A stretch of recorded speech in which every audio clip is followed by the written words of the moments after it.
রসে তনু ধর রসে তনু ধর আমার পুরো কিশোর মন এবে না শ্রীকৃষ্ণ চৈতন্য রসে তনু ধর এবে না শ্রীকৃষ্ণ চৈতন্য আমাদের ভগবান শ্রীকৃষ্ণ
কৃষ্ণ চৈতন্য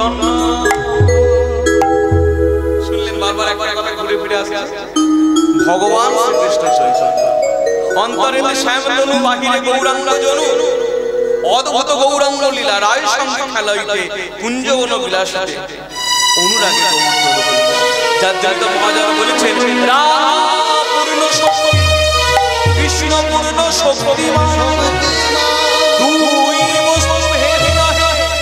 শাস্ত্রে পরমা অগ্নিও জ্বালাতে রয়েছে নহে কবু হে মৃগ মমতার গন্ধ জ্বলছে অবিচ্ছিন্ন রাধা কৃষ্ণ বলছে সদাই এক ঈশ্বর লীলার রস আস্বাদিতে ধরে ডলি।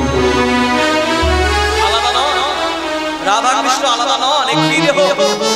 তাহলে বলে দুটো কেন? বলে বিলাসের নিমিত্তে দুটো দেহ হয়েছে, ভক্তদের আনন্দ দেবার জন্য, লীলা করবার জন্য দুটি দেহ। যার জন্য তো বলছেন রাধা কৃষ্ণ কৃষ্ণ রাধা, রাধা কৃষ্ণ ওই রাধা কৃষ্ণ কৃষ্ণ রাধা,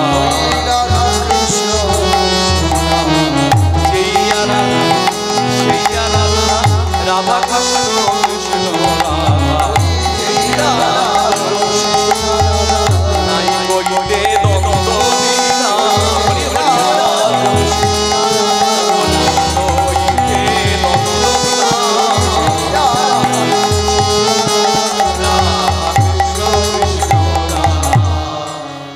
একটি দেহ বিলাসী নিমিত্তে দুটি দেহ ধারণ করেছে। তাহলে সেই গৌর সুন্দর নিজের চরণ ধরে নিজে ধরে কাঁদছেন কেন? অভিমানে হারাই, এখানে অভিমান এটা শিক্ষা দিয়েছেন আমাদের অহংকার। এই যতদিন অহংকার আছে ততদিন কিন্তু ভগবানকে পাওয়া যাবে। ভগবান সব সহ্য করতে পারে, দুটি জিনিস বিশেষ করে সহ্য করতে পারে। আমি খুব গোদা বাংলায় বলছি, অনেক কারণ আছে, বহু কারণ আছে, আমি দুটি কারণের কথা বলবো। প্রথমত ভক্তের চোখের জল, ভক্তকে যদি কেউ কাঁদায় সেটা ভগবান সহ্য করতে পারেন না। আর একটি হচ্ছে ভক্তের অহংকার। অহংকার যদি কারো হয়ে থাকে ভগবান সেটা সহ্য করেন না। সে যে কোনো দিক থেকে হতে পারে। আপনি মনে করেন সাধু হয়ে গেছেন, বিশাল সাধু, সুপ্ত ভাবে আসতে পারে অহংকার। এই অহংকার যে আপনার কখন আসবে আপনার মধ্যে প্রবেশ করবে আপনি নিজেই জানেন। আর বিশেষ করে কখন আসে, সাধারণ চলার ক্ষেত্রে আসে কি না আসে আমার সেটা আমার বলবার দরকার নেই। এই পথে যখন এসেছে এই পথের কথাই বলি। যখন আপনি একটুখানি হরিনাম করছেন না, মনে রাখবেন এই একটু এগিয়েছেন এই পথে, একটু মালা পড়েছেন, তিলক করছেন, অন্যদের দিকে দেখে না একটু নিজেকে উঁচু মনে হয় যে এরা একটু নিচে আছে, আমি একটু উপরের দিকে উঠে উঠি। এই তখন কি হয়ে গেল? আপনি যতটা উঠেছিলেন তার চেয়ে 4 গুণ নিচে নেমে গেলে হলো না। এই পথের নিয়মই হচ্ছে দীনতা। একটা সাধারণ কথা আছে না, যদি হও পেতে পারো কিছু। আমি যদি সাধু সমাজে আমার থেকে যারা বড় বয়সে তাদের কাছে যদি নত হয়ে থাকতে পারি, তাদের আশীর্বাদ তাদের কৃপাগুলো মাথার মধ্যে থাকবে। আর যদি আমার মাথা তাদেরকে ছাড়িয়ে যায় তাহলে কি হলো? তারা নিচে রয়ে গেল, বাবা হলো। যার জন্য আমার পরমানন্দ শিশুদের বললেন সবসময় মুখে হাসি রাখবে, আর হাসিটা যেন বাইরে না হয়, যেন মন থেকে হয়, আর সবার কাছে নিচু হয়ে থাকে। তাহলে দেখবি জীবনের শেষ প্রান্তে দাঁড়িয়ে নিজেকে একটাই উপদেশ দিতে পারবি, জীবনে কিছু করতে পারি না, কিন্তু অনেক সাধুগুরু বৈষ্ণবের, অনেক গুণীজনের, আমার থেকে যারা বয়সে বড় তাদের কৃপাগুলো আমার মাথার মধ্যে আছে। আমি একদিন এক চাকরার মহন্ত মহারাজকে বলেছিলাম, আমার জন্মদিন আমি চলে গেছি তার কাছে, আমি বলছি আপনার হাতটা আমার মাথায় একটু দিন। তখন তিনি বলছে, শোনো শুভজি, মাথায় হাত দিলে তুমি ভাবছো কৃপা হয়ে যাবে, তাই না? আমার পায়ে হাতে তুমি প্রণাম করতে যাচ্ছ, কৃপা হবে। দেখো রাস্তায় চলতে গেলে কত নুড়ি কাপড় আছে, সব সময় পায়ে লাগছে, তাদের তো শরণাগতি আসছে না, যা করতে হবে নিজেকে করতে হবে। আমি তখন বলছি, তবু আপনি আপনার হাতটা আমার মাথায় দেন। বলে মাথায় হাতটা এইভাবে দিলাম, দিয়েছিলেন মাথায় আমার হাত, বলছি এইভাবে দিলাম, আমি গুরু হয়ে তোমার মাথায় হাত দিলাম, এই হাতটা অনেক সাধুর পায়ে ছোঁয়ানো আছে, তাদের কৃপাগুলো মাথায় দিলাম, হৃদয় হরি হরি হরি। তাহলে সাধুর কিরকম করছো বুদ্ধি দেখছে, মাথায় হাত দিচ্ছে, কি বলছে, আমি আশীর্বাদ তোমায় করছি না, তাহলে অনেক সাধু পায়ে আমি হাতটা ছুঁয়ে রেখে সেই কৃপাগুলো তোমার মাথায় দিলাম। এটি হচ্ছে দীনতা। এ রাজ্যের দীনতাই হচ্ছে ভূষণ। আমার শ্রী গুরুদেব বলছেন, ভক্তি হচ্ছে একজন রানী, ভক্তি হচ্ছে একজন দেবী, ভক্তিকেই হৃদয়ে রাখতে হয়। বলে যেমন দেব দেবীদের বসাতে গেলে আসন চাই, দেব দেবীদের যেমন বসাতে গেলে আসন চাই, ভক্তি দেবীকে বসাতে গেলে হৃদয়ের মধ্যে আসন চাই। কিসের আসন? দীনতার আসন। দীনতার আসনে ভক্তি মহারানী বসে থাকে। তাহলে সেই দীনতাটা আমার মধ্যে নাই। যাই চরণধুলি নিজে ধরে কেড়ে জগৎকে শিক্ষা দিলেন, তোমরা অহংকার মনের মধ্যে অহংকার মনের মধ্যে এনো না, কলি আসতে দেবে, অতি সহজেই চলে আসবে দুটি জিনিস, অহংকার আর প্রতিষ্ঠা মনের মধ্যে আসতে দেখবে। আমরা যখন হরিনাম করবো বলে একটা দিক আমি বললাম অহংকার আসে, আরেকটা জিনিস কিন্তু আসে বাধা আসে না।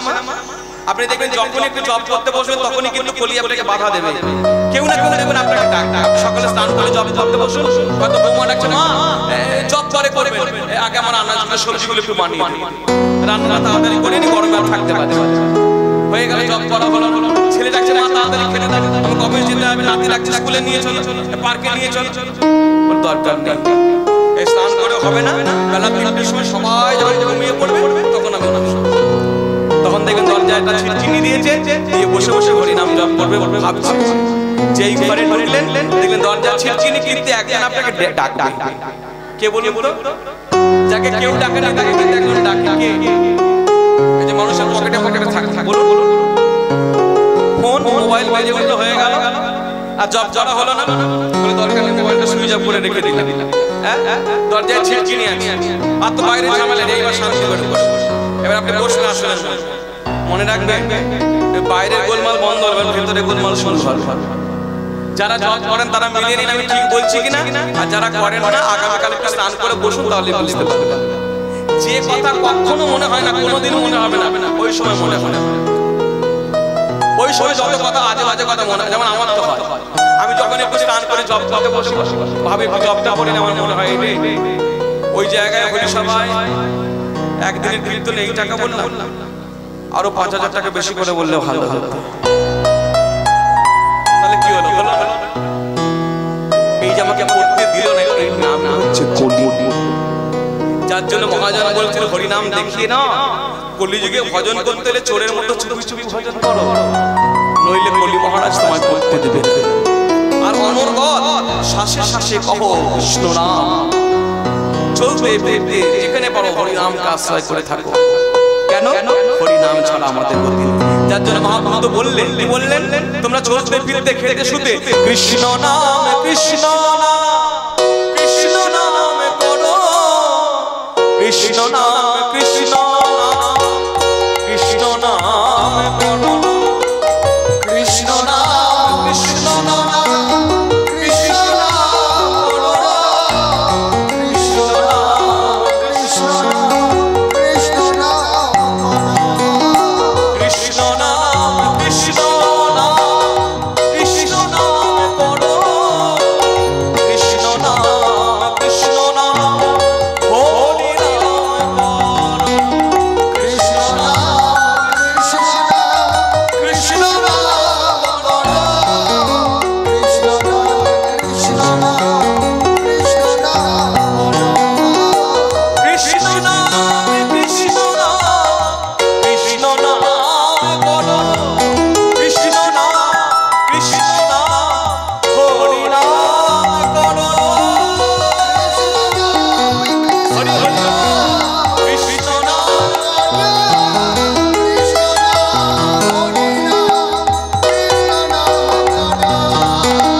কৃষ্ণ নাম কৃষ্ণ নাম কৃষ্ণ নাম করো, কৃষ্ণ নাম কৃষ্ণ নাম হরি নাম করো,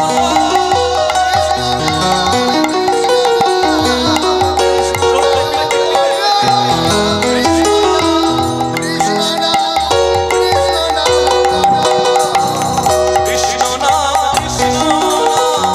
হরি নাম করো, কৃষ্ণ নাম কৃষ্ণ নাম হরি নাম হরি হরি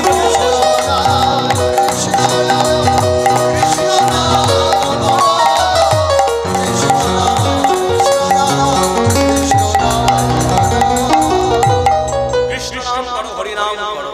এই হরি নাম ছাড়া কলিযুগে গতি নেই। তাই মহাপ্রভু কাঁদছেন কেন? অভিমানে হারাই না কারণ এই যে তিনি কাঁদছে, এই কাঁদা বদনটা যারা যারা দেখলো, যারা অনুভব করলো, তারা তরে গেল। কে বললেন? তিনি এতক্ষণ ধরে গৌরচন্দ্রের পদটা লিখছিলেন। কি বললেন? এই রূপে উদ্ধারিলা সব নর নারী,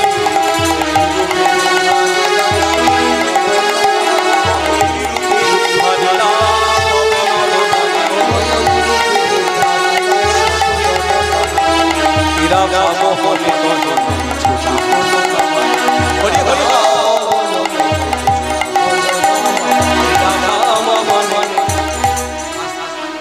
গতকাল বললাম না, এটা কিন্তু একটা শিক্ষামূলক কথা। যখনই পদকর্তাদের নাম হবে চুপ করে বসে না থেকে অন্তত প্রণাম জানাবেন, কেন তাতেও কৃপা হয়। এই কীর্তন শুনলে হয় না, অনেক কীর্তন আমরা শুনেছি, অনেক পাঠকদের পাঠ শুনেছি, অনেক কীর্তন শুনেছি, নিজেরাও পড়ছি, কিন্তু উপলব্ধি জায়গাগুলো যখনই দেখতে পাচ্ছি তখনই দেখছি গন্ডগোল। আমি আমার নিজের কথাই বলছি, যখনই পদকর্তাদের নাম বলা হচ্ছে উদার করে বসে রয়েছে। তাহলে কীর্তন শুনে কি হলো? এত বছর আমার তো ভক্তি জন্মালো না পদকর্তাদের চল। তারা না যদি এভাবে লিখতেন আমরা পেতাম না। তাদের প্রতি আমাদের কৃতজ্ঞতা থাকা উচিত। শুধু তাই নয়, আমরা স্বার্থে চলি, তাদেরকে প্রণাম করলে আশীর্বাদ পাওয়া যায়। অন্তত এইটুকু অন্তত করুন। এরা রাম বলো নামারি হরি হরি হরি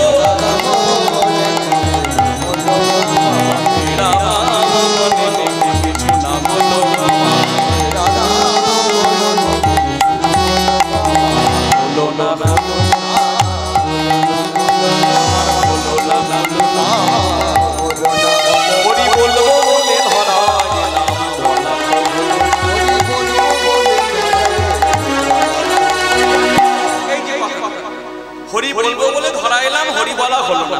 আচ্ছা, যিনি মহাপ্রভু প্রায় সমসাময়িক পদকর্তা, হ্যাঁ চৈতন্যের পরপরই এসেছেন, সাক্ষাৎ গৌরকে দেখছেন ধ্যানের দ্বারা, তিনি বলছেন আমার হলো না। কেন?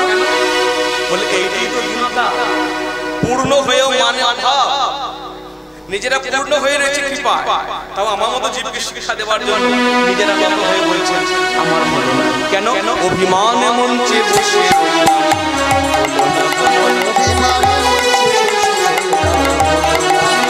আমি ধর্ম মানি হলো না।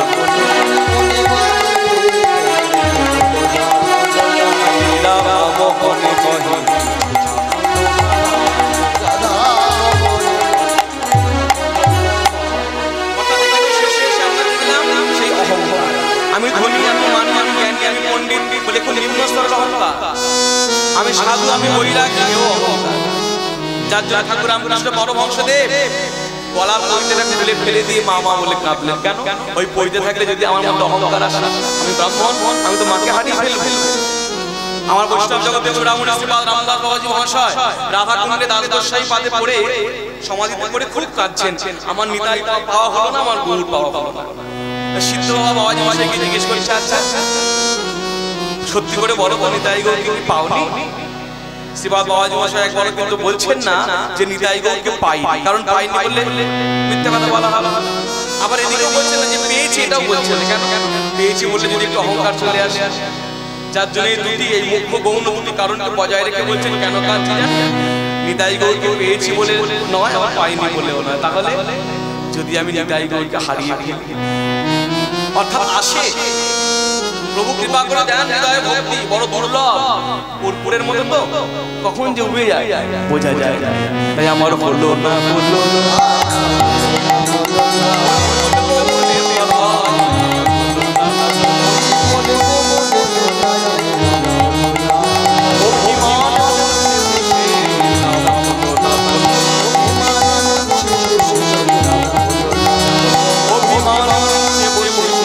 আমি ধনী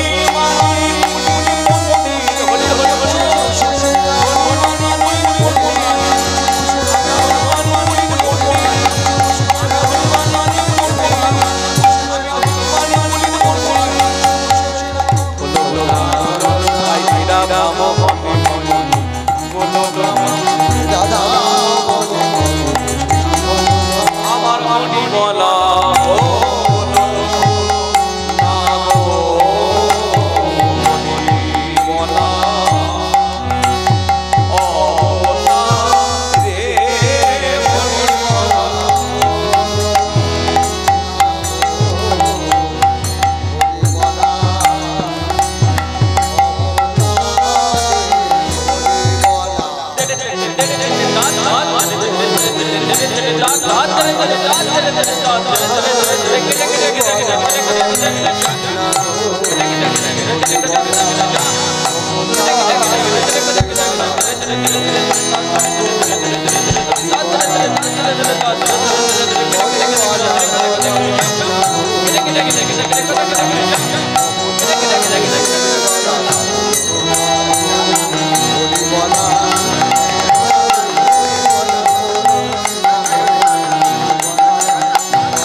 কিছু না হলো। এতক্ষণ আমরা নবদ্বীপ লীলা আস্বাদন করলাম, গৌরচন্দ্র আস্বাদন করলাম, এবার আমরা মধুময় বৃন্দাবন লীলা। আমি কিন্তু একবারও বললাম না যে বৃন্দাবনে যাবো, মন দিয়ে শুনলেন মায়েরা? আমি কিন্তু বললাম না যে বৃন্দাবনে নিয়ে যাবো। কেন? আমি যদি এক্ষুনি বলতাম কীর্তন আসলে দাঁড়িয়ে যে চলুন এতক্ষণ নবদ্বীপে ছিলাম এবার বৃন্দাবনে যাবো, তাহলে কথাটা মূর্খের মতো হয়ে যায়। কারণ যেদিন থেকে এখানে অধিবাস হয়েছে, নাম আরম্ভ হয়েছে, এটা বৃন্দাবন হয়েই রয়েছে। নাহলে ওই কথাটা তো মিথ্যে হয়ে যেত। যেখানে হয় হরি নাম সংকীর্তন সেটাই মধুর বৃন্দাবন, যেখানে হয় নাম সংকীর্তন সেটাই মধুর বৃন্দাবন। নিত্য সেবা যেখানে রয়েছে, নিত্য বিগ্রহ যেখানে রয়েছে, নিত্য নাম সংকীর্তন, এটা বৃন্দাবন হয়েই রয়েছে। তাহলে এইখানে যদি আমি আবার বলি যে চলুন আপনাদের বৃন্দাবনে নিয়ে যাই, হ্যাঁ হুজুগে মেতে, এটা মূর্খের মতো কথা হয়ে গেল। অতএব এখানে বুঝতে হবে বক্তার কোনো অনুভব নাই, কথাটা ভেবে বলেন, আবেগবশত বলে ফেলেছে। এখানে কি বলতে হবে? এতক্ষণ নবদ্বীপ লীলা আস্বাদন করলাম, এবার বৃন্দাবন লীলায় আমরা প্রবেশ করব। অর্থাৎ মনটাকে বৃন্দাবনে নিয়ে যাবো। থাকবো হরি সবাই, মনটা থাকবে বৃন্দাবনে। কেন? এই মনটাকে যতক্ষণ না বৃন্দাবন তৈরি করা যাবে, যতই আমরা কীর্তন শুনি রাধা গোবিন্দ লীলা, সে মান লীলাই হোক, রাস লীলাই হোক, দান লীলাই হোক, লীলা আস্বাদন হবে না। ওই এক কান দিয়ে শুনলাম আর এক কান দিয়ে বেরিয়ে গেল। অনুভব করতে হবে নিজেকে। এই মনটাকে বৃন্দাবন তৈরি করলে আপনি দেখবেন এইখানে যে লীলাটা কানে শুনছেন সেই লীলাটা এইখানে স্ফুট হচ্ছে। অতএব আপন আপন গুরুপাদ পদ্ম স্মরণ করবেন, আর করে হাতে একটু তালি রাখবেন। কেন বলুন তো? যে গানটা আমি গাইছি হয়তো অনেকেরই জানা নাই, তাই না? তাহলে কি হলো? গানটা না গাইতে পারলে হাতে তালিটা রাখলেও তো মনটা এক জায়গায় থাকবে, নইলে মনটা চঞ্চল হয়ে যাবে। কি গাইব আমরা? সেই গোবিন্দ দাসের কথা বলি। বাংলার পদকর্তা গোবিন্দ দাস লিখেছেন, কি লিখেছেন? শ্রী